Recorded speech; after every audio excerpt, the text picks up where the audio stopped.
O plan de actuación previsto polo Concello prevé a sustitución duns 2.693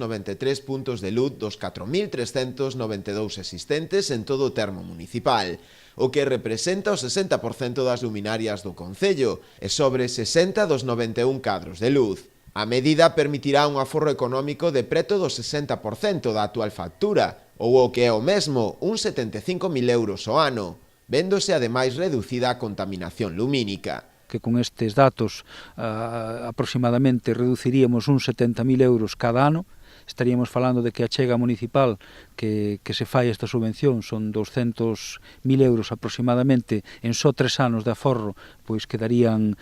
suprimidos e amortizados e, por tanto, pois entendemos que é unha subvención moi ventaxosa. A parte, bueno, pois do que é eliminar contaminación lumínica, baixar a pegada de carbono que ten as luminarias antigas de sodio, de vapor de sodio ou halóxenos, pasarían a ser con tecnoloxía LED.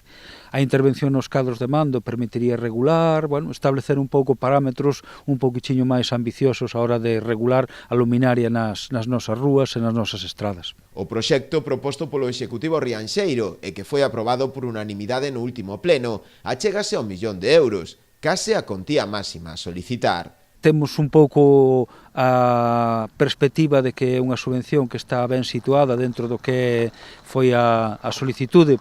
entraba por orden de chegada, está no punto 512 dun total de 6.000 ou 7.000 de concellos de todo o Estado que podían acceder a esta subvención, menores de 20.000 habitantes, e que estamos nunha franxa que podemos ter unha boa perspectiva desa subvención. Trátase dunha convocatoria de axudas a proxectos singulares de entidades locais de menos de 20.000 habitantes, que favorezan o paso a unha economía baixa en carbono, no marco do Programa Operativo FEDER de Crecemento Sostible 2014-2020.